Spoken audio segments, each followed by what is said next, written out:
ఒక్కసారి కొమ్మూరి గోల్డ్ కి కాల్ చేయండి. తాకట్లో ఉన్న మీ బంగారాన్ని విడిపించి మార్కెట్ ప్రైస్ కి వాళ్ళు కొనుక్కుని మిగతా డబ్బులు మీకు ఇచ్చేస్తారు. హాయ్ హలో నమస్తే, వెల్కమ్ టు మనం టీవీ. పహల్గామ్ అటాక్ లో మహిళల సింధూరం తుడిచి వాళ్ళ కన్నీటికి కారణమయ్యారు టెర్రరిస్టులు. ఆ టెర్రరిస్టులకి చంపవద్దు అని బ్రతివిలాడగా ఆ మహిళలతో మీకు చేతనైతే పోయి నరేంద్ర మోదీ గారికి చెప్పుకోండి అని చెప్పి వాళ్ళు అంటం జరిగింది. ఈ రోజు అదే నరేంద్ర మోదీ గారు ఆపరేషన్ సింధూర్ అని స్టార్ట్ చేసి ఇద్దరు నారీమణులను ఇందులో కమాండోగా పెట్టారు. అందులో ఒకరు కల్నల్ సోఫియా గారు. అసలు ఎవరి కల్నల్ సోఫియా గారు, ఆమె బ్యాక్గ్రౌండ్ ఏంటి అనేది ఇప్పుడు తెలుసుకుందాం. పహల్గామ్ ఉగ్రదాడి విషయంలో భారత్ రివెంజ్ తీర్చుకుంది. పాక్ ఆక్రమిత కాశ్మీర్ లో ఉగ్ర శిబిరాలపై భారత సైన్యం విరుచుకుపడింది. ఆపరేషన్ సింధూర్ పేరుతో మెరుపు దాడులు చేసి దాయాది దేశానికి మన సత్తా ఏంటో మరోసారి నిరూపించింది. మంగళవారం అర్ధరాత్రి జరిగిన ఈ ఆపరేషన్ కి సంబంధించిన వివరాలను బుధవారం ఉదయం కేంద్ర రక్షణ విదేశాంగ శాఖ బ్రీఫ్ గా ఇచ్చింది. ఈ సమావేశంలో ఇద్దరు మహిళలు అధికారం ఉండడం అందులో అందరికి దృష్టిని ఆకర్షించింది. అందులో ఒకరు కల్నల్ సోఫియా ఖురేషి, మరొకరు కమాండ్ వ్యోమికా సింగ్. ఈ సమావేశం అనంతరం ఈ ఇద్దరు మహిళల అధికారుల పేర్లు సోషల్ మీడియాలో ట్రెండింగ్ గా మారాయి. వారిలో ఒకరే ముస్లిం మహిళ సైనిక అధికారి సోఫియా ఖురేషి. కల్నల్ సోఫియా ఖురేషి ఆపరేషన్ సింధూర్ గురించి మాట్లాడుతూ మే 6-7 తేదీలతో భారత సైన్యం జైషీ హిబ్దుల్ స్థావరాలని ఎలా ధ్వంసం చేసిందో వివరించారు. గత 3 దశాబ్దాలుగా పాకిస్తాన్లో ఉగ్రవాదులు సృష్టిస్తున్నారని కల్నల్ సోఫియా వెల్లడించారు. పాకిస్తాన్ పీఓకేలు 9 లక్ష్యాలుగా గుర్తించి ధ్వంసం చేశాము. లాంచ్ ప్యాడ్లు, శిక్షణా కేంద్రాలను లక్ష్యంగా దాడులు జరిపామని అన్నారు. 25 నిమిషాల పాటు ఆపరేషన్ సింధూర్ జరిగిందని చెప్పుకొచ్చారు.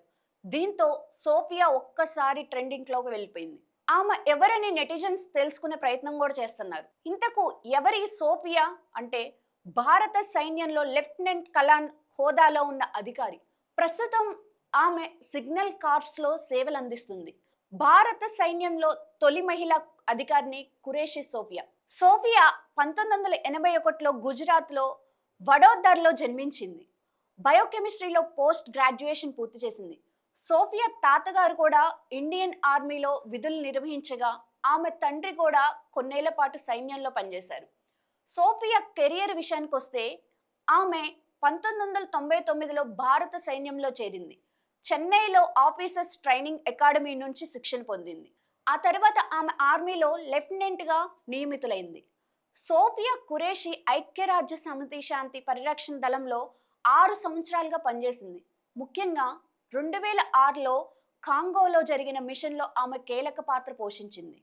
ఇక 2016 పూణేలో జరిగిన ఎక్సర్సైజ్ ఫోర్స్ 18 అనే అంతర్జాతీయ సైన్య విన్యాసంలో భారత సైనిక దళానికి నాయకత్వం వహించిన తొలి మహిళా అధికారినిగా సోఫియా చరిత్ర సృష్టించింది. ఈ విన్యాసంలో 18 దేశాలు పాల్గొన్నాయి. అన్ని దేశాల బృందాల్లో ఆమె ఒక్కరే మహిళా నాయకురాలు కావడం విశేషం. సోఫియాకు అద్భుతమైన ట్రాక్ రికార్డ్ కూడా ఉంది. పంజాబ్ సరిహద్దుల్లో జరిగిన ఆపరేషన్ పరాక్రమ్ లో ఆమె చురుగ్గా పాల్గొంది. ఇందుకు గాను ఆమెకు జీఓసి ఇన్సి అంటే general officer commanding in chief అనే ప్రశంసా పత్రం కూడా లభించింది. అలాగే ఈశాన్య ప్రాంతంలో వరద సహాయక చర్యల సమయంలో కమ్యూనికేషన్ సోఫియా చేసిన కృషికి ఆమెకు ఎస్ఓ ఇన్సి అంటే సిగ్నల్ ఆఫీసర్ ఇన్ చీఫ్ అనే ప్రశంసా పత్రం కూడా లభించింది. ప్రస్తుతం సోఫియా భారత సైన్యంలో సిగ్నల్ కార్ప్స్ లో సేవలు అందిస్తుంది. కల్నల్ సోఫియా మూల జీతం నెలకు దాదాపు 1,30,600 నుండి 2,15,900 వరకు ఉంటుంది.